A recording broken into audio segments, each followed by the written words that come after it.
Donovan started the season strong, but some of the old kind of concerns around Billy Donovan starting to creep their way back in, and we're seeing some of those bad habits from Billy Donovan's tenure with the Chicago Bulls creep back in. So we're giving him a wake-up call on today's episode. We're also going to talk about rotations, challenges, pulling vets when we need to and leaving them in the game. We're also going to talk about how Jaylen Smith has really turned the narrative on his career and Josh Giddey being an MVP conversation. We're going to talk about all that and more right after this.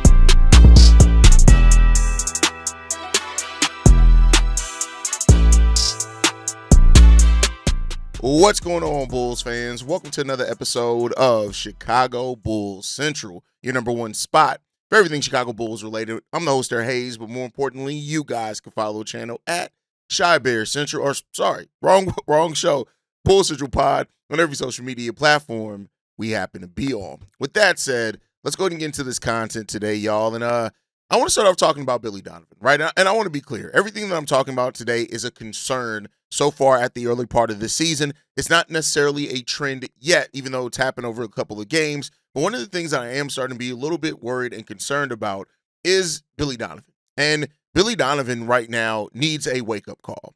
Now, I'll give Billy Donovan some credit, is that, you know, the questions that we're seeing about him have been while either major pieces of his roster have been out, or have been hobbled in on the sideline, right, or just injured and not quite themselves. But some of the stuff is starting to creep back in. We saw a very strong start to Billy Donovan's season so far, coaching wise. We saw rotations be on top of things. We saw him create an environment where everybody eats, right? That's something that we were talking about at the beginning of the season. Everybody really had an opportunity to contribute to what the Chicago Bulls were doing on the basketball court. And it seemed like for the first time that Billy Donovan had learned to ride the hot hand, pulling people out. The rotations were really good. But then over the last, this losing streak, right? The Bulls are 1-4 in their last 5. Some of the signs of old habits are starting to creep back in. Bad inbounds plays to where we call a timeout or we're just bringing in the ball and we can't get a play out the inbounds and can't get a shot off, right? No energy out of timeouts as a team. Now, I want to be clear. Some of these things are on the players as well. Matter of fact, I say all of these, the players have an aspect of this also, but coaching can control some of this, right? Low energy out of timeouts, holding on to challenges when I think even for the momentum of the game, whether you slow down the other team or you do end up winning the challenge, Billy Donovan is just not challenging some of those situations and plays, right? And then being afraid to pull vets at times when they're struggling, namely like Nikola Vucevic over the last couple of games, right? Josh Giddey in the last game when he was clearly hobbled and now ended up missing this game. So, and to be clear, I understand some of it to a degree, right? When you have injuries all up and down the roster like the Chicago Bulls have had at times with Io missing some games, Josh Giddey missed a game, Kobe White hasn't played yet this season at all, is that maybe you double down and you want to use your vets because you trust them even more, whereas before, let's say, maybe you would have Jaylen Smith in the game if Josh Giddey was also in the game and playing like himself because you trust that, that Josh Giddey's going to be able to create for a player like Jaylen Smith, right? Like those type of things are what you're looking at. But Billy Donovan is just as important of a cog to this and the coaching staff overall as any player on the court for this team. And I know for some more casual fans at times, it's kind of easy to kind of overlook how much coaching can impact in the game, each game. People will look at it and be like, well, Billy Donovan wasn't on the court taking shots. And it's like, yeah, but you got to understand as a coach, your job is to manage all of that, right? Your job is to put the players and even light a fire under their ass at times. I'll tell you what, off the last 2 games, how the Bulls had long stretches of time where they can't score a bucket. Yes, Kobe White coming back is going to help some of that.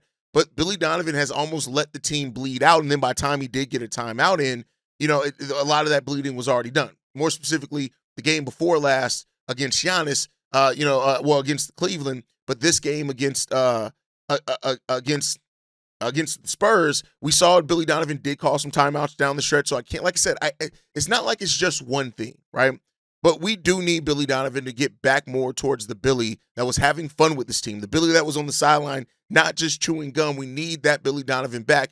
And I get it. You're going to have Bulls fans that look at this and say, well, how are we supposed to get better if Billy Donovan's our head coach? How are we really supposed to improve in those areas if Billy Donovan's still the guy holding the clipboard? Because we've seen what he's done over his career. And I'll say this, man, it was too good early on, and it wasn't just like we were facing off against bad competition. And even in this game, right, we've still been in the last couple of games to where they were winnable down the stretch of the game. So Billy has still done good things in those games that have put the team in position. The players still have performed to a level where they've been in a position to possibly win those games. So I'm not willing to just say it's just all for naught when it comes to Billy Donovan. We've seen him be better than this.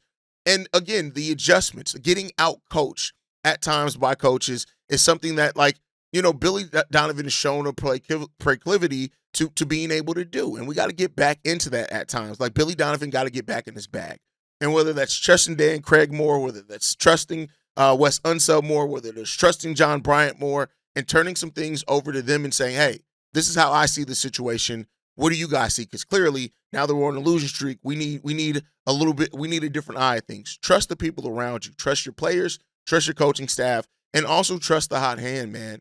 And again, like I said, I don't want to make it seem like this is something that we've seen every game this season. It's been far more good Billy Donovan than bad Billy Donovan on the season so far. But the times that we've seen bad Billy Donovan, it has been things and habits that we've seen in the past and have come down to crucial mistakes for the Chicago Bulls. And again, the thing that I like to say, I do it with players, I like to do it with coaches as well, is that I like to hold you accountable to what you said about yourself, right? And Billy Donovan said coming into this season that they wanted to play double bigs more and they wanted to practice towards that more. And that's part of the reason they didn't do it last season, because they hadn't really practiced it.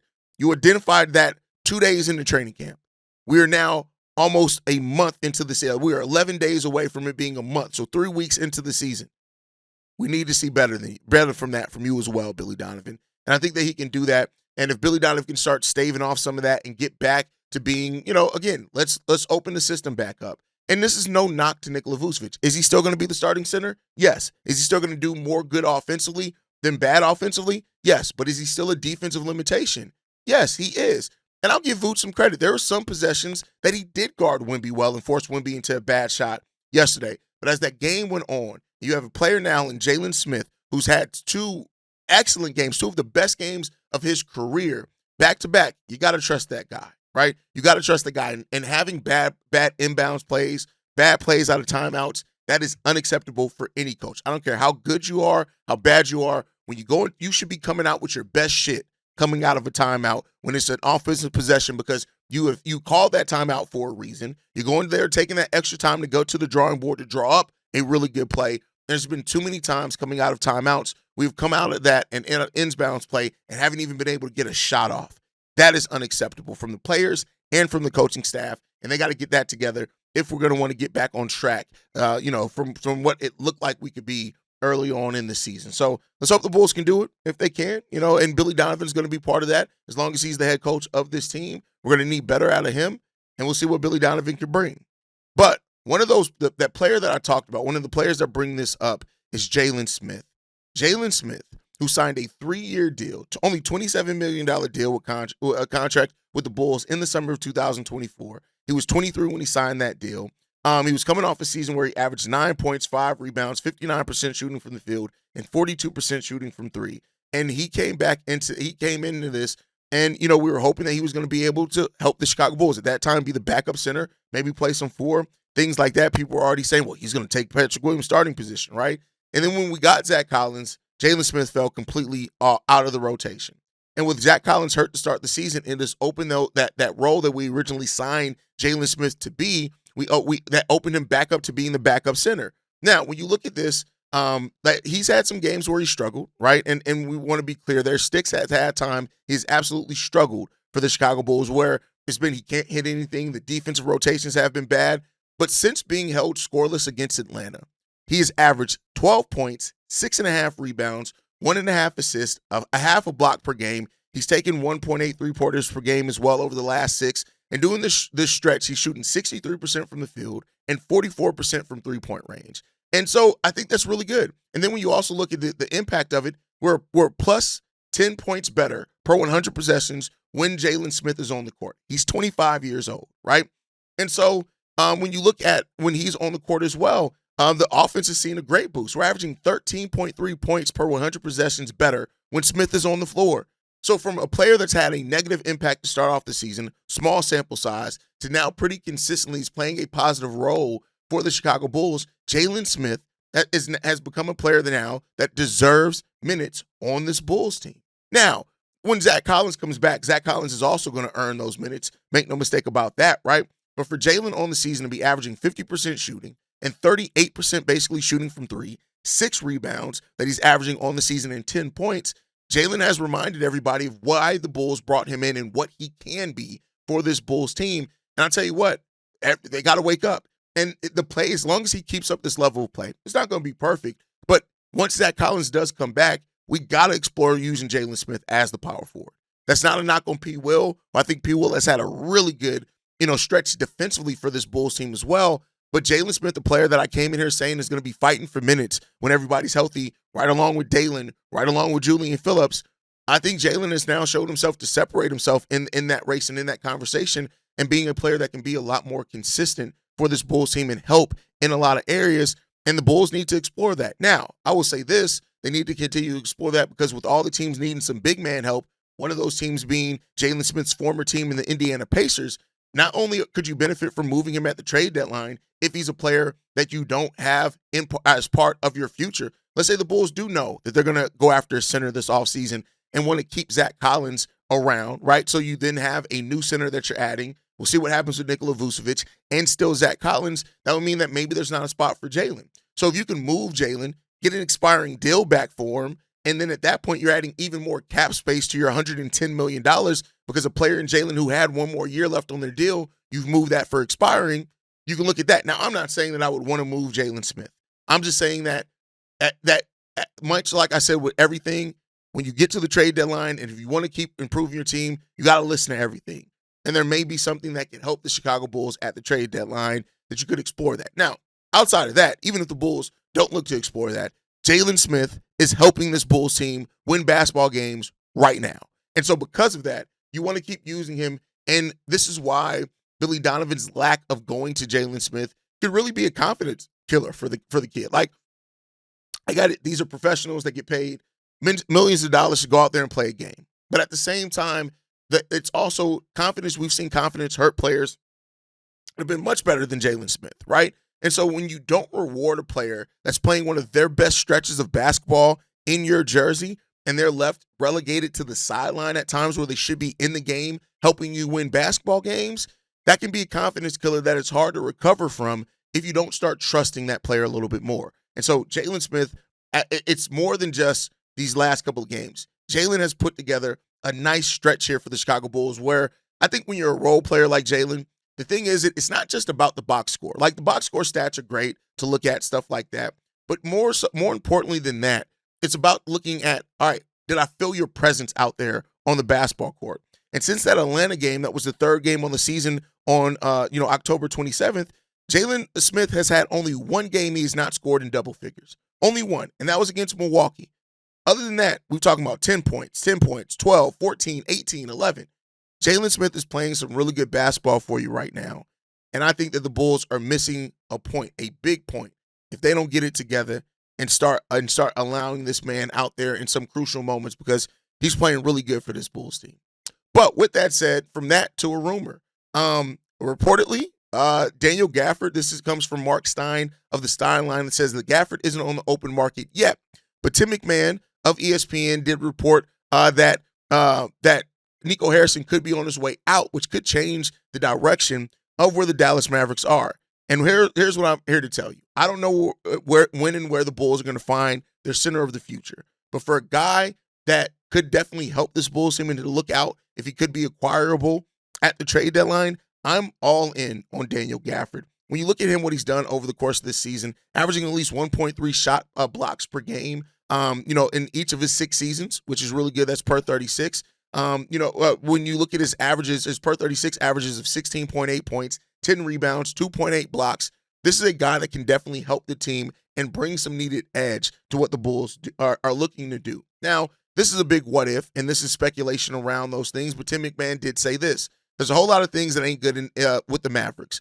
And hey, at this point, I believe it's a matter of when, not if, Nico Harrison will be fired. There's a very, very strong likelihood it would be mid-season.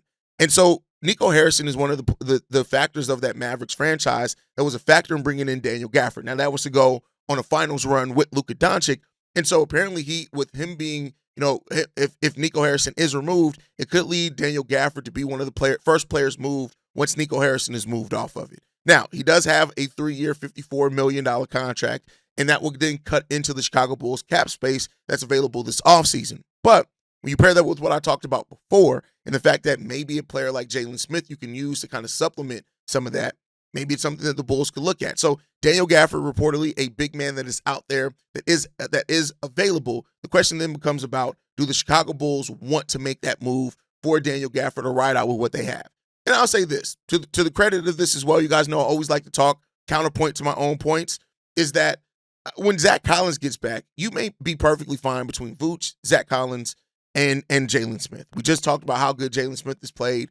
Zach Collins comes back. I'm really interested to see what he is going to play like.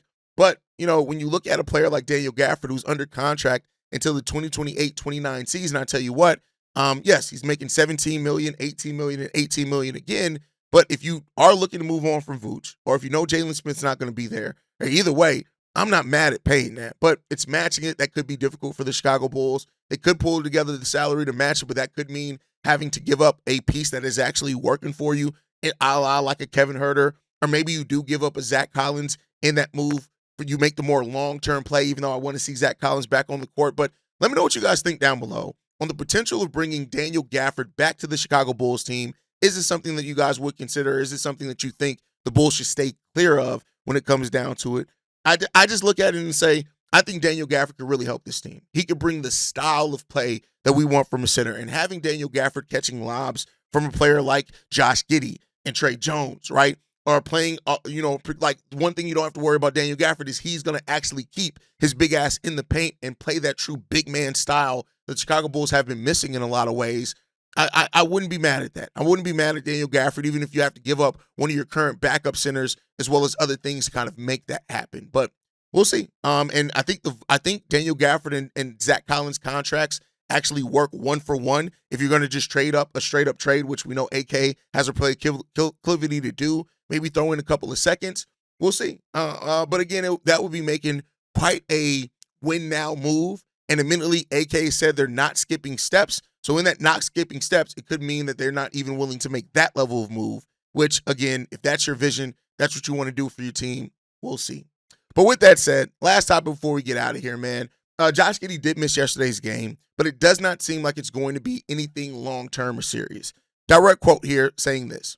With what we've got coming today and then Detroit, is from Billy Donovan, and there are a few days, I just got to think he didn't feel great today. And we'll see how he feels when we get to Detroit. I don't think it'll be any longer than that after the Detroit game. That's my guess. We don't feel like it's too severe. Didn't have much swelling after the game. We went some yesterday and was just uncomfortable today during shoot-around.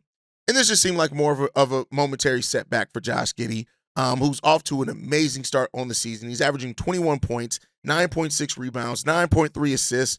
And, this is Josh Giddey really proving a lot of the offseason doubt around him legitimate. And to that credit, the first ESPN, the first MVP ladder came out, and hey, Josh Giddey was on that list, right? He didn't make the top 5.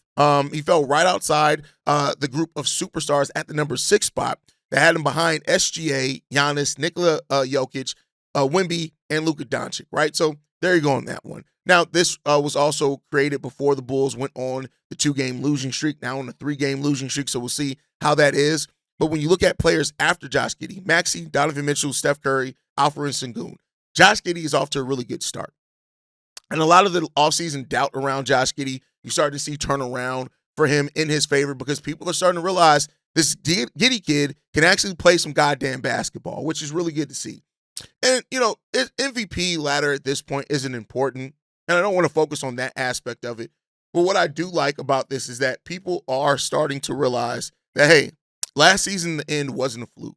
And much like I said with Billy Donovan earlier in this episode, Giddy set an expectation for himself at the season-ending press conference where he said, the player that I was to finish the season is the player that I'm more closely like.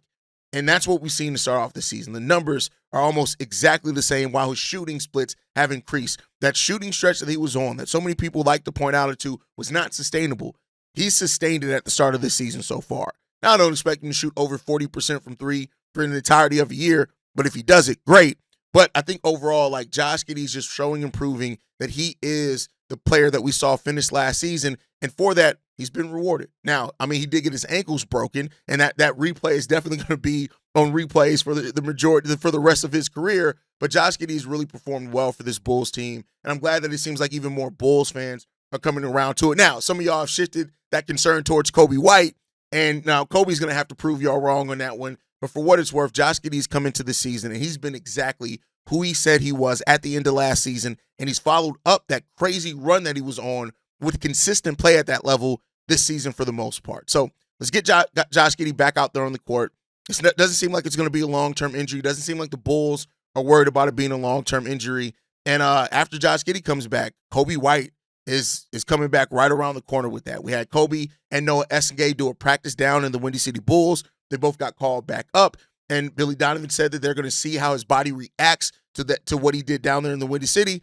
And they're looking to activate him back before we go on that West Coast trip, which starts Sunday against Utah. Now, that is a back-to-back with Utah and Denver, so we could see them have to choose between them playing one of those games rather than both of them. But the return of Kobe's coming back. Josh Giddey's coming back. Zach Collins is right around the corner as well. He's still a couple of weeks away. This Bulls team is getting reinforcements, and they're going to get up to full strength. And then at that point, we get to see what this team really can be.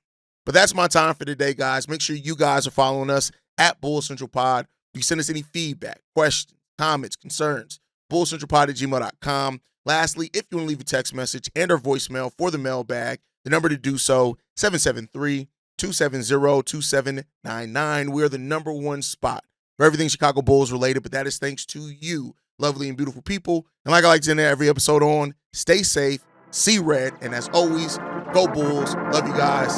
Peace, y'all. This has been a presentation of the Break Media.